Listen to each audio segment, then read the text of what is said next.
Hello, welcome to the Engerati studio here at the ENTSO-E annual conference. I'm joined now by Peter Vermaat, who's the CEO of Enexis.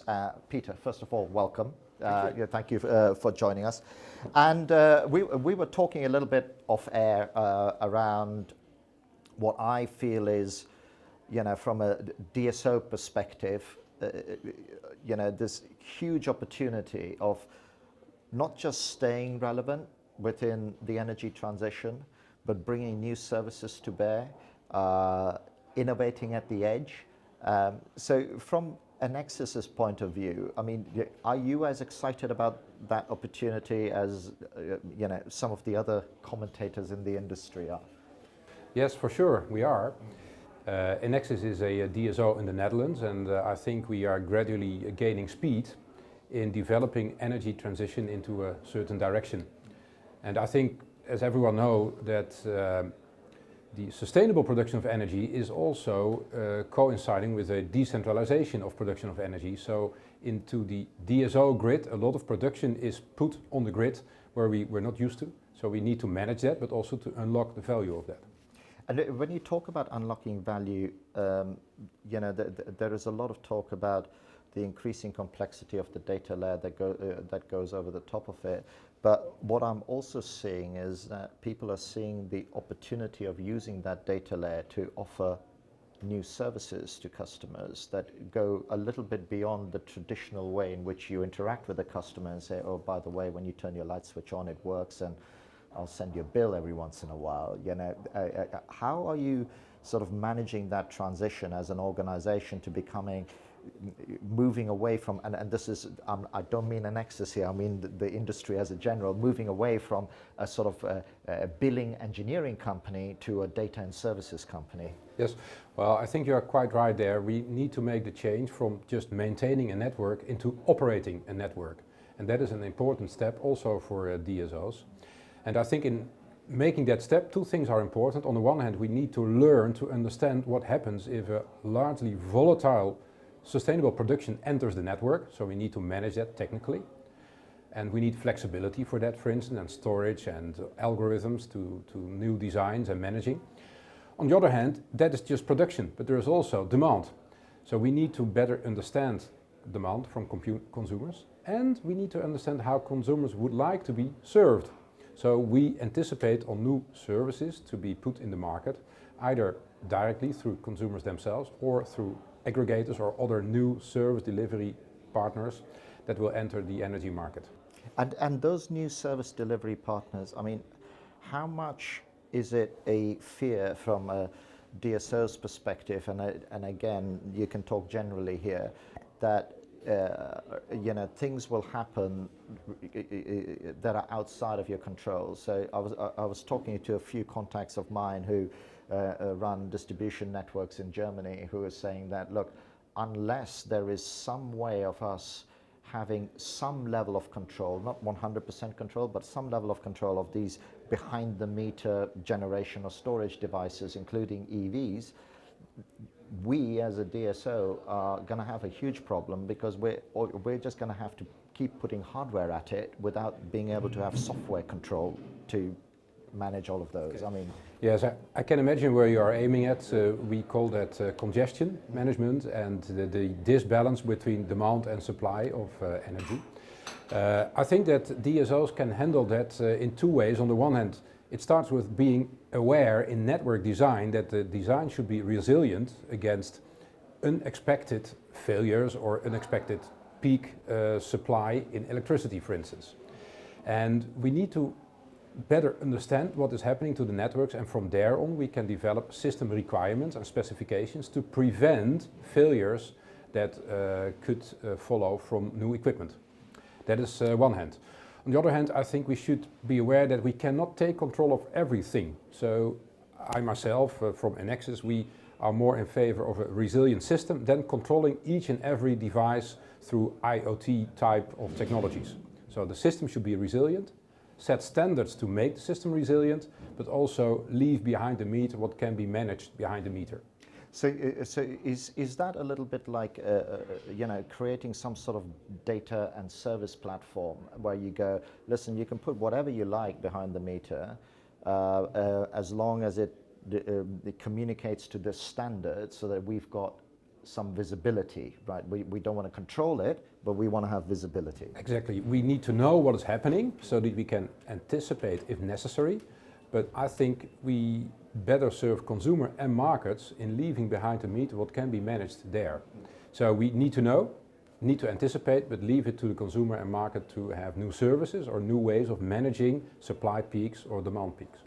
And just asking you, in your position as a CEO of a distribution system, and you've got a lot of media and analysts who are saying, it's the end of the utility, utility debt spirals and so on. My personal view is, okay, some of that may be true, but it's a business transformation issue more than, we're going to stop having wires coming to our homes. When you read that sort of commentary, what do you feel about that? Well, I think that networks are a vital part of our society.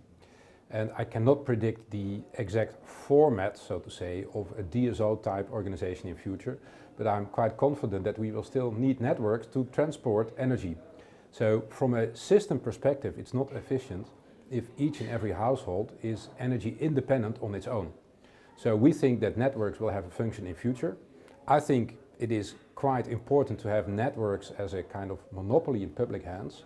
And we will see what it exactly means for DSO as an organization, but we keep the networks in position to serve people.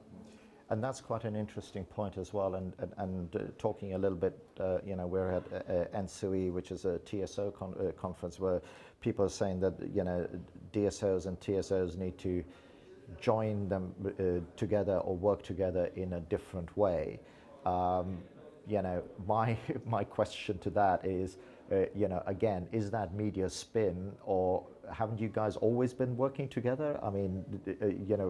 What's the new complexity? Is it just around congestion that the distribution network in some time in the future can be a net generator? Yes, well, I think you are exactly at the right point there. The difference between the past and the future is that we do not have a one-way system anymore, but a two-way system.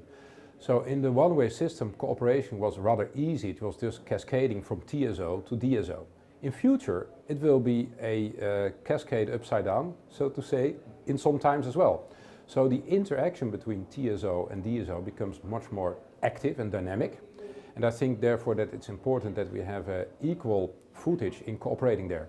So the one-way system is replaced by a two-way system, and there the interaction is more complicated.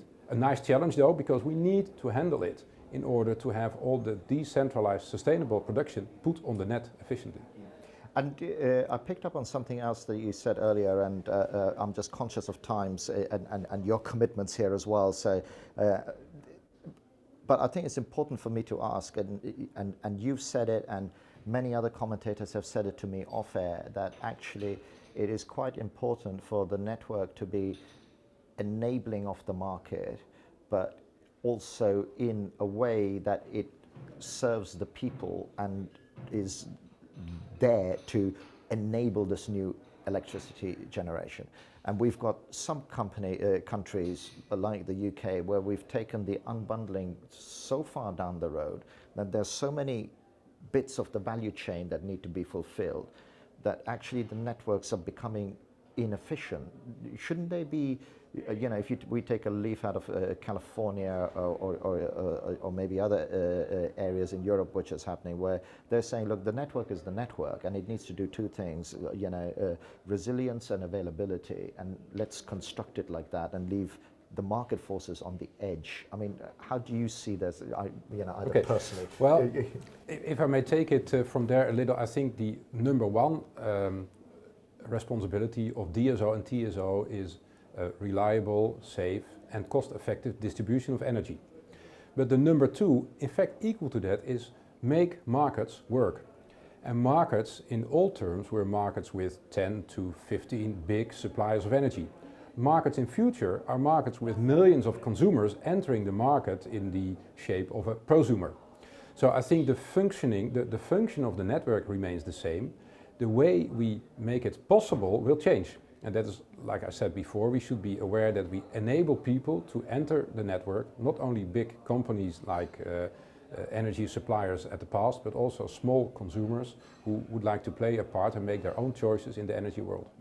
Would you say that that is actually the burning platform that we need to solve? Because without having, if you want to have a truly distributed system, you need to burst to scale really quickly. You know, this is my sort of IT background coming in.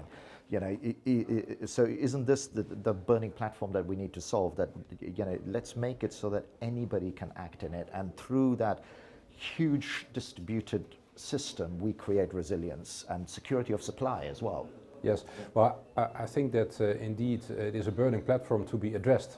However, we need to understand a lot more about the dynamics of a highly distributed, sustainable production of energy. So I think that although we know it's the platform to be served, to be solved, we need a little bit more time to understand what's happening, and from there on develop a platform that is able to serve a new market environment. So we can start today, not wait till tomorrow, start today, but it will be a gradual development, I think. Because we don't want it to fall over, right? Exactly. Yeah. In the end, we are here to have a reliable energy supply, so that is what we will keep an eye on each and every day. Perfect. Peter, on that note, we'll leave it. I feel like I've got a million one other questions, but I'm conscious of your commitment as well. Thank you so much for joining us, and thank you as well for watching this interview.